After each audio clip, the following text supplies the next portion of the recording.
Pessoal, esse sem dúvida é um vídeo que eu não queria estar gravando.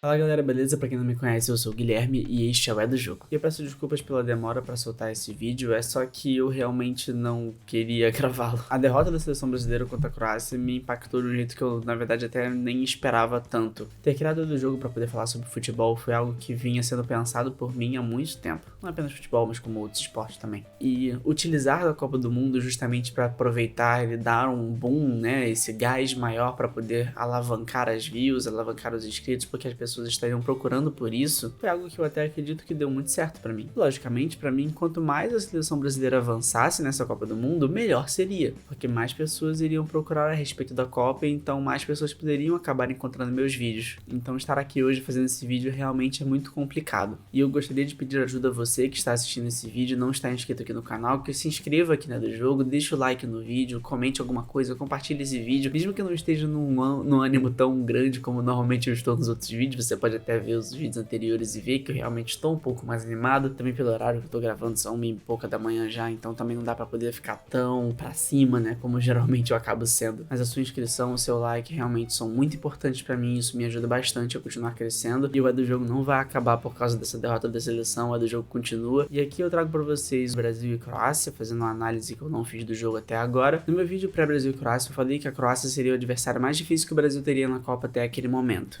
Algo me diz que eu estava certo. Cê é o bichão mesmo, hein, doido? Eu até falei que acreditava que a Croácia iria querer reter a bola, ficar com ela o máximo de tempo que ela conseguisse para poder segurar o jogo o máximo que pudesse e numa eventual disputa de pênalti se classificar. Acertou, miserável! E foi exatamente isso que a Croácia fez o jogo inteiro. O primeiro tempo da seleção brasileira foi muito fraco. Não teve uma jogada no primeiro tempo inteiro que você olhasse e falasse, nossa, essa jogada realmente foi eficaz. Não teve uma troca de passes, não teve uma infiltração, o jogo ficou muito dominado pelo meio campo croata. E então aparece um dos principais erros do lado da seleção brasileira, um dos principais erros do Tite nessa Copa. Eu não tô aqui pra poder tacar pedra no Tite, eu não tô aqui pra poder colocar o Tite como o culpado dessa eliminação. Não tem um culpado, todo mundo que tava envolvido naquela situação fez alguma coisa de errada. Fazer um caça às bruxas agora realmente não vai adiantar de nada. O que aconteceu e nada vai mudar esse fato. Mas o principal erro do Tite pra mim nesse jogo foi não alterar a forma da seleção brasileira de jogar. E com alterar a forma de jogar, eu quero dizer não abrir mão de você ter dois jogadores abertos pelos lados e um centroavante, tendo apenas o Casemiro e o Paquetá fazendo a linha de meio de campo. Se você for ver a forma como a seleção brasileira jogou, ela jogava com o Vinícius Júnior e o Rafinha bem abertos pelos lados, o Neymar e o Richarlison mais afundados como se fossem dois atacantes. Em alguns momentos um 4-2-4, em alguns momentos um 3-2-5, como até aconteceu, por exemplo, contra a Coreia. Eu sei que esse papo tático não é tão interessante para as pessoas que não conhecem tanto futebol, mas aqueles que não entendem muito, é importante vocês saberem disso também para o que eu vou falar a seguir. O Tite poderia ter aberto a mão de um dos pontas para colocar outro jogador na função de meio de campo e isso povoaria o meio campo e faria algo que seria muito importante para a seleção brasileira se classificar: reter a bola e tirá-la dos pés do Modric. Para quem assistiu o jogo, viu uma partida fenomenal do Luka Modric. Quem conhece futebol sabe que o Luka Modric é o principal jogador do time croata, um dos principais jogadores de futebol do mundo, meio campo cerebral, muito inteligente, capaz de reter a bola, dominar e encontrar espaços onde poucos enxergam. Então imaginar um jogador deste calibre com a bola nos seus pés com tanta frequência, com tanta facilidade, com tantos espaços, por muitas vezes o Luka Modric pegava a bola e você não via nenhum marcador por perto. Uma coisa que você imaginar, por exemplo, ter o Neymar ou o Vinícius Júnior sem marcação do lado da seleção brasileira. Você nunca vai ver isso no jogo do Brasil. Já o Modric não, ele tava com tanta liberdade, tanto espaço, que ele conseguiu controlar e ditar o ritmo do meio campo quanto ele quisesse. Tudo isso teria sido diferente caso ele só tivesse tirado o Rafinha, que pra mim não vinha fazendo um bom jogo, e ele não tem um poder de decisão tão grande quanto o Vinícius. Ah, mas você tá falando isso porque você defendeu muito o Vinícius Júnior no outro vídeo. Não, eu tô falando isso porque o Vinícius Júnior é um jogador extremamente decisivo. Já falei aqui até no vídeo anterior, 5 dos 7 gols que o Brasil fez nessa Copa antes desse jogo contra a Croácia passaram pelos pés do Vinícius Júnior. Ele mesmo fazendo gol, dando assistência ou iniciando a jogada para o gol. A participação do Vinícius na Copa do Mundo foi muito importante, ele era o melhor jogador do Brasil. Então eu teria tirado o Rafinha e colocado algum outro jogador de meio de campo. O Tite tem a preferência pelo Fred, e ele na verdade antes desse jogo ele não vinha fazendo jogos ruins pela seleção brasileira. Chegou na atuação do Fred nesse jogo um pouco mais à frente, mas só quero dar a imagem aqui do que poderia acontecer antes de ter acontecido o que aconteceu. Eu falei muitas vezes aconteceu na mesma frase. 1h30 da manhã, gente, não descontei.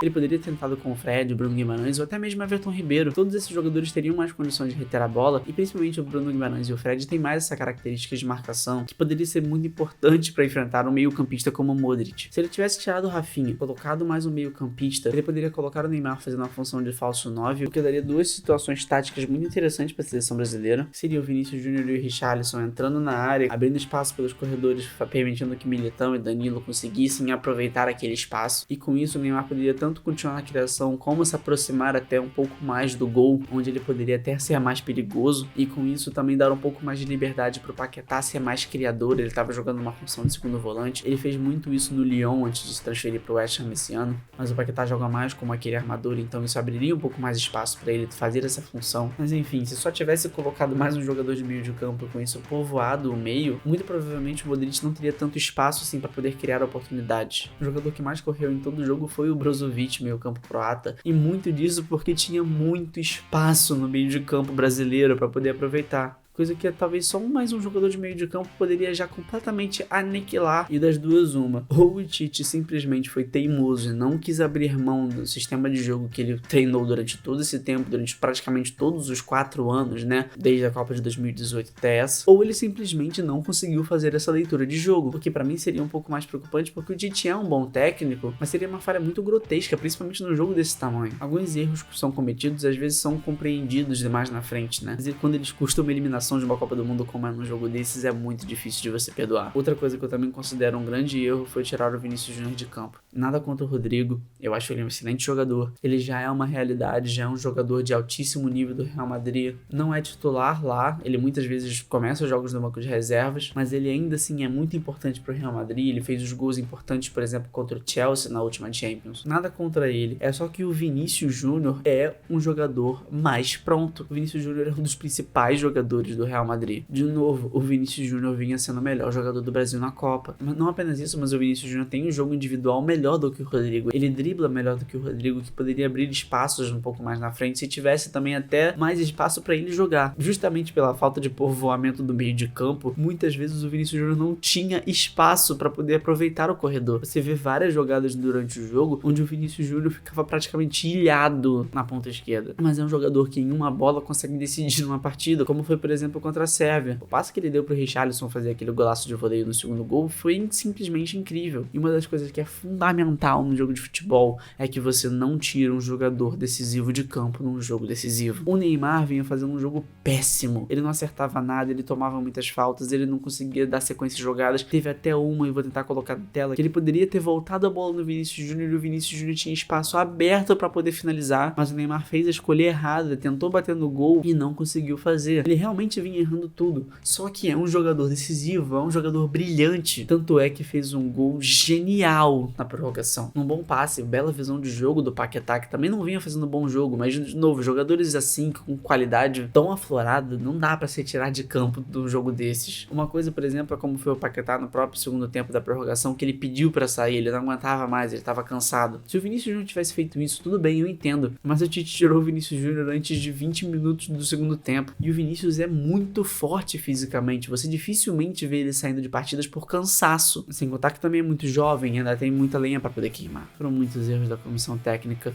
Novamente, não tô aqui querendo fazer um caça de bruxas e dizer o Tite é o único culpado. Não, o único ele não é. Ele é um dos, obviamente, ele é o técnico e fez muitas escolhas erradas durante essa partida, mas não dá pra poder colocar a conta só nele. E então sim, eu preciso falar sobre o Fred. O Fred tinha entrado justamente no segundo tempo da prorrogação, entrando no lugar do Paquetá, que estava cansado, como eu já falei, e ele não conseguiu ganhar na corrida de um cara que já estava em campo há 115 minutos. Isso também pode mostrar uma excelente resiliência do Guardiola, mas foi até a certo ponto um erro técnico muito grande do Fred. E depois, a quantidade de gente que tinha no campo de ataque, faltando 5 minutos para acabar, vencendo de 1-0 na prorrogação. Olha isso. Isso é inaceitável, cara. Não me entendam errado. Eu sou um cara que eu acredito que o futebol deve ser jogado sempre pra frente. Você deve buscar o gol o máximo que você puder e tentar matar o resultado é muito importante. Mas numa competição como uma Copa do Mundo, faltando 5 minutos pra acabar uma prorrogação, onde você já tem o resultado na mão, cara, acaba o jogo. Não tem como. É literalmente só você não deixar o jogo acontecer. Quantas vezes você aí que tá assistindo já passou isso numa Libertadores da vida,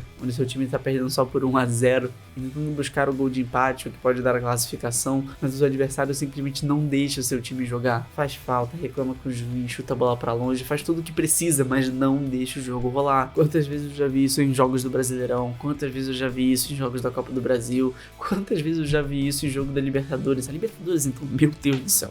E numa Copa do Mundo, faltando 5 minutos pra acabar, os caras simplesmente não conseguiram fazer isso. Mas no meio de tanta coisa errada, tanta coisa ruim que eu falei até agora, vocês querem uma notícia boa, eu tenho uma notícia excelente pra dar pra vocês. A geração é muito boa. Jogadores como Vinícius Júnior, Rodrigo, Bruno Guimarães, Paquetá, Bremer, Militão, Marquinhos, Martinelli e Antony, esses jogadores são muito bons. 2026 ainda vai ter o Endrick, ainda vai ter 20 anos, ou seja, vai estar em mais do que idade suficiente para ser convocado. E muito provavelmente estarão no ciclo para a próxima Copa, a Copa de 2026. Mas esses caras são muito bons. Com um novo técnico, fazendo um ciclo completo, esses jogadores ainda vão passar por muitas fases de desenvolvimento. Jogadores como Vinícius Júnior, como Rodrigo vão chegar muito mais maduros na próxima Copa e já vão ter tido a experiência de jogar uma Copa antes, porque sim, essa experiência é muito importante, conhecer a competição é importante. Então se tem uma coisa de boa que eu posso dizer pra vocês é, a geração é muito boa e esses jogadores em 2026 estarão ainda mais prontos. E eu acredito que o Neymar ainda também vai estar nessa seleção, o Neymar vai ter só 34 anos. Então eu posso afirmar aqui pra vocês,